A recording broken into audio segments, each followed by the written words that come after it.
sungguh siap. Buatan jizyah Pak Ustaz Amin dan beserta stafnya, juga dari Kampung Sawah, ya, salam hormat, dari PC Tangsel Bapak Kiai Abdul Masud, salam hormat. Pak Lurah sehat-sehat, Pak Lurah. Ada Mbak Binsa, ada Mas. Terima kasih Bapak-bapak, saudara-saudara, ibu-ibu. Udah jam 10 ya, jadwalnya kita udah jam 10. Berarti udah selesai ya. Lunas berarti. Mungkin saya 5 menit saja ya. 5 menit, paling lama 10 menit lah, cukup saya kira.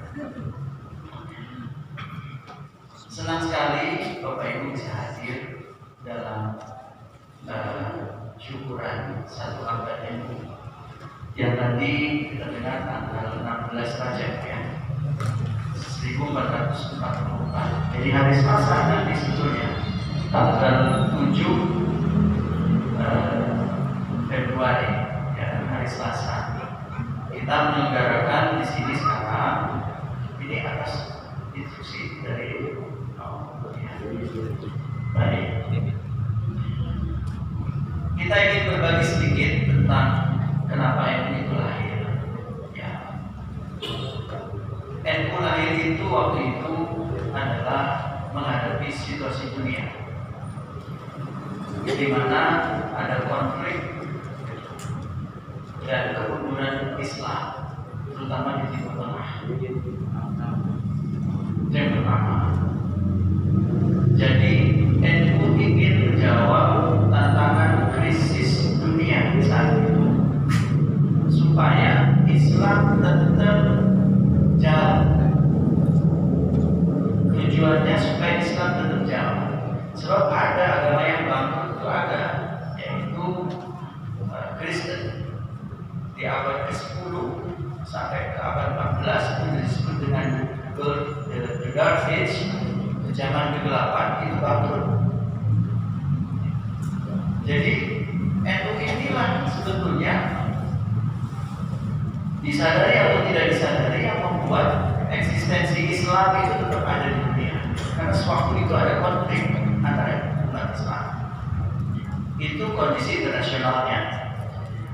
Kalau kondisi di dalam negerinya, waktu itu tahun 1926-an kan berarti belum merdeka kita. Jadi saat itu ada persoalan tentang bagaimana Indonesia ini lahir. Nah itu NU juga ikut andil. Makanya betul tadi NU itu enggak berseberangan dengan kekuasaan. Enggak. Tadi bahasa Arabnya apa? Sodikul ummah. Hukuman. Benar, hukuman. Sodikul hukuman.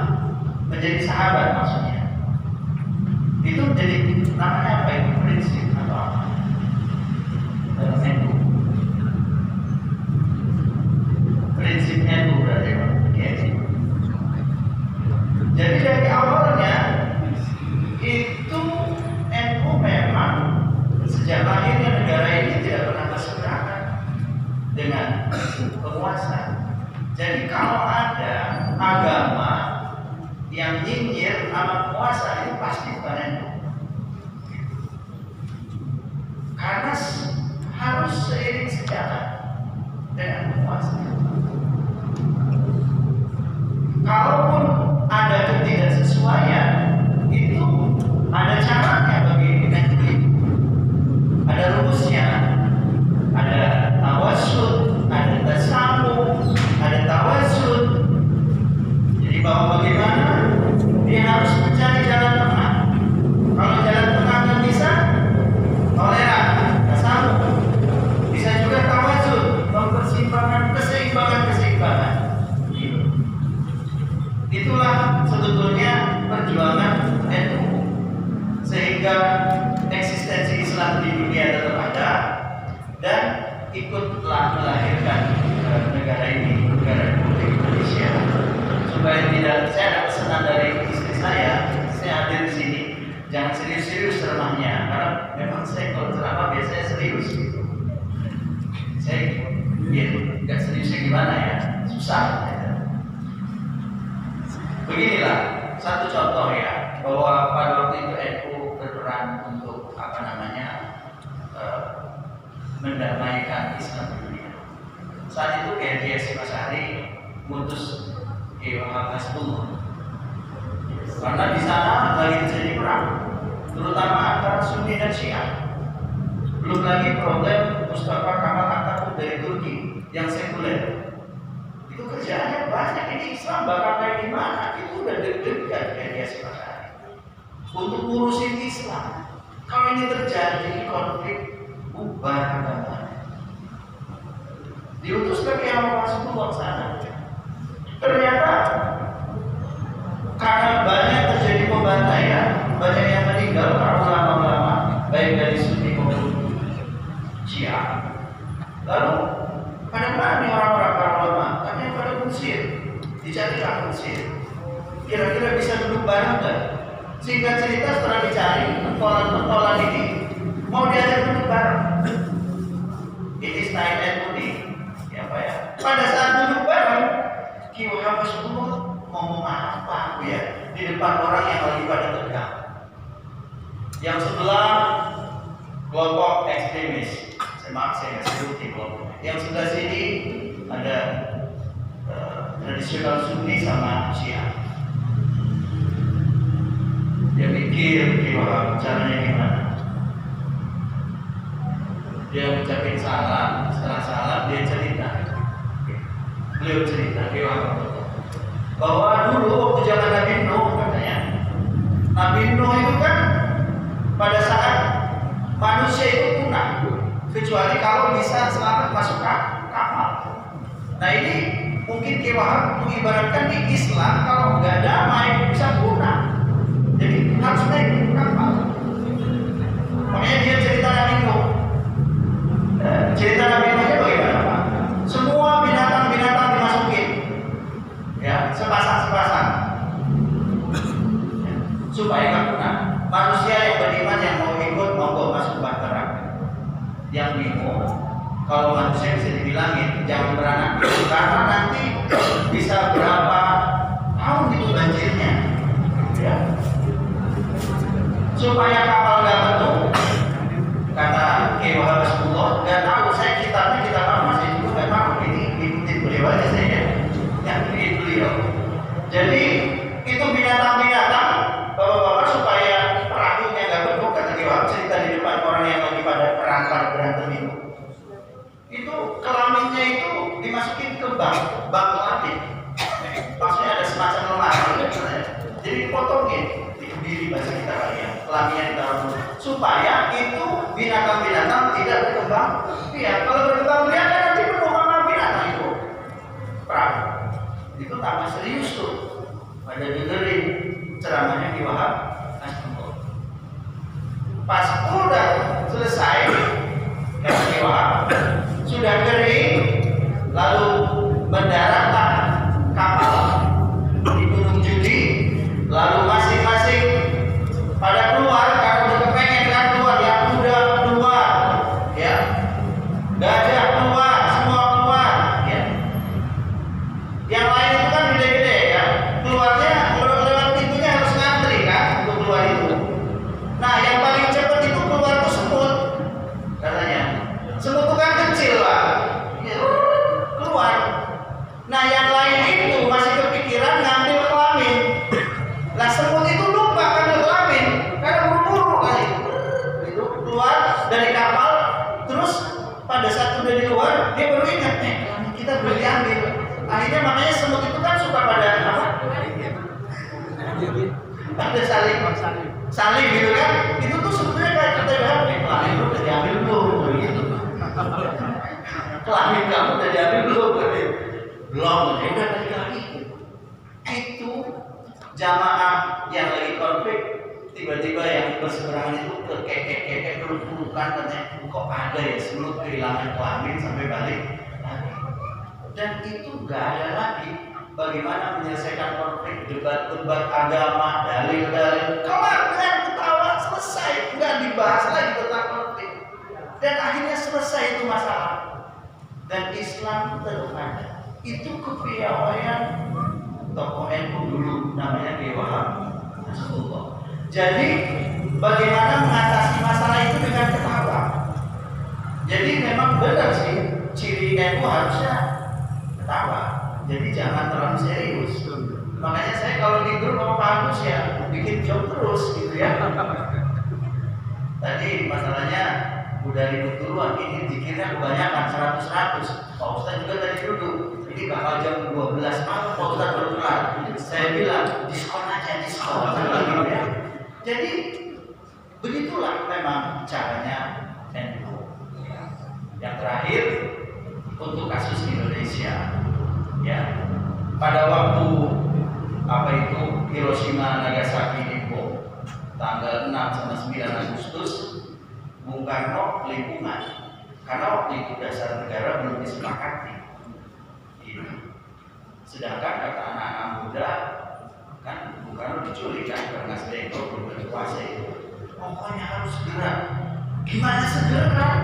Kita belum punya ini dasar negaranya mau pakai apa? Yang sebelah maunya Islam, yang sebelah lagi maunya kagak nasionalis misalnya itu. Terus yang sebelah lagi banyak juga agama-agama lain. Ini caranya gimana?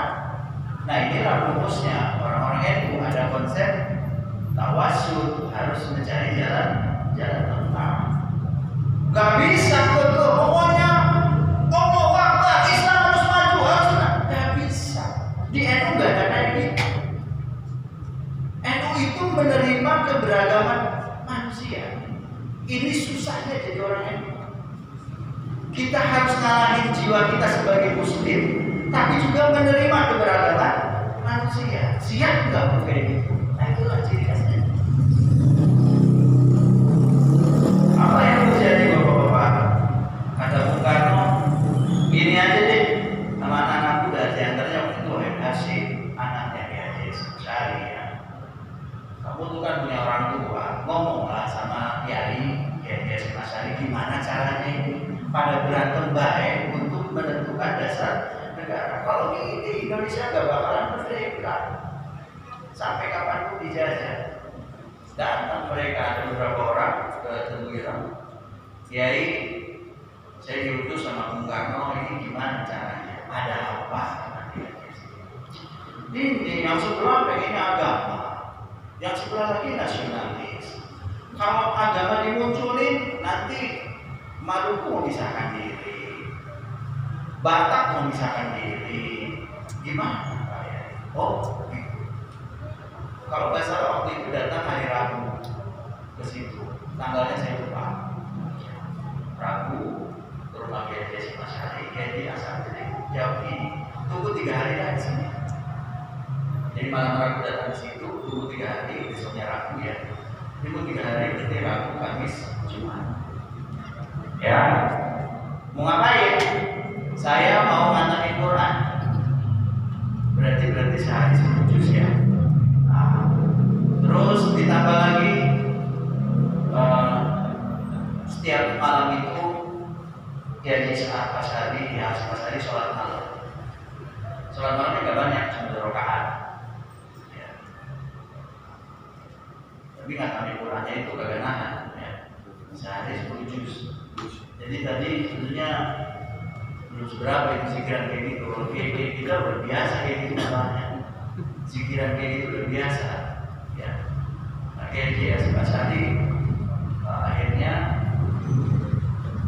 melakukan tirakat seperti itu. 10 juz.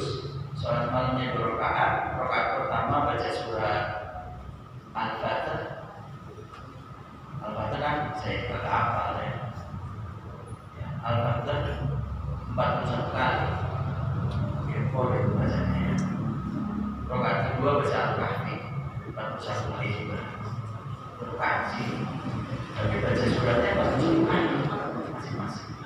Tadi kan ada yang 100 gitu ya Pak ya. Itu udah biasa itu kayak gitu.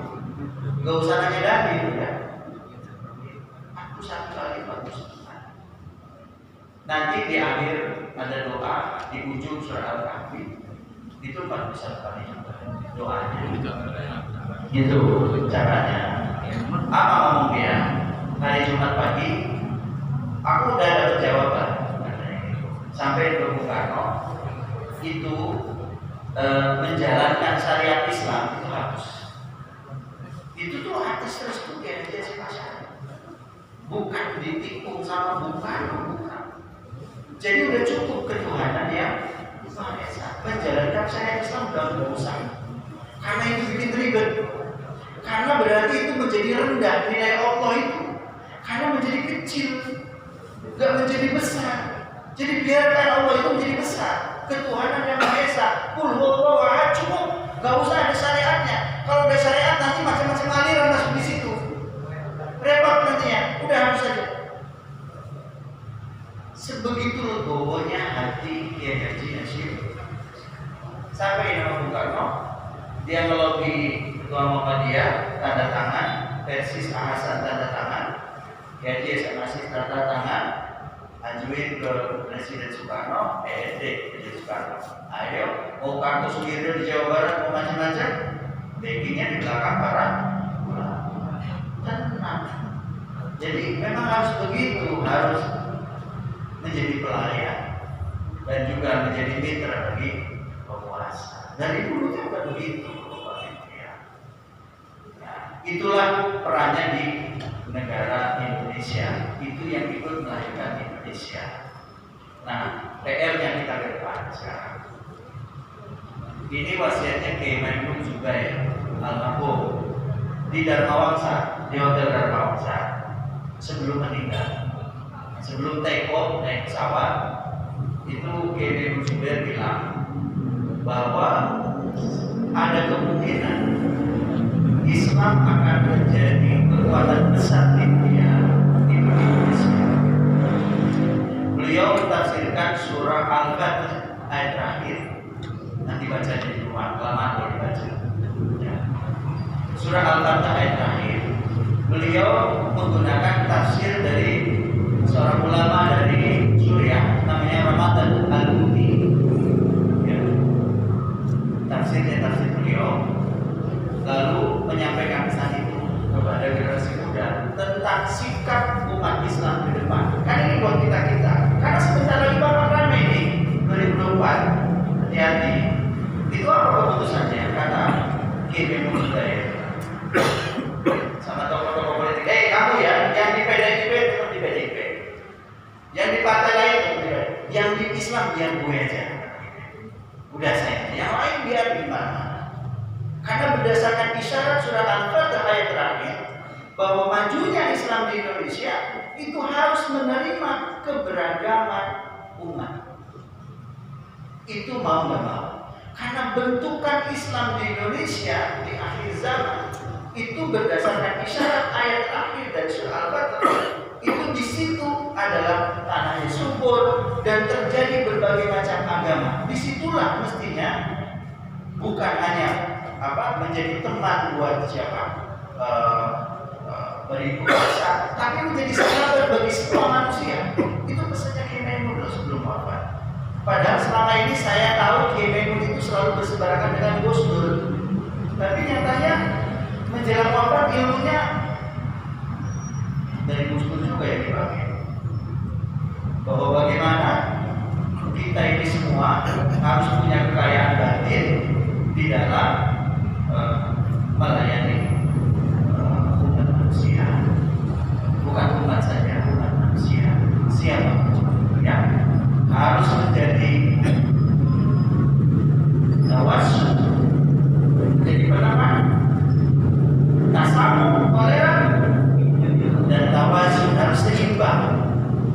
Itu adalah khitbah NU 1926. Sebenarnya di situ patokannya, bahwa bagaimana kita harus berada di situ. Jangan sampai kita itu menjadi malahan face to face, berhadapan dengan kemanusiaan yang lain. Itu jadi berantakan. Ya, saya kira itu. Kenapa demikian? Apakah itu akal-akalan Kiai Maimun Zubair? Tidak. Bapak lihat, Bapak Ibu semua lihat, Islam itu di Mekah nggak berkembang. Waktu didakwakan dengan Nabi 13 tahun nggak berkembang. Kenapa?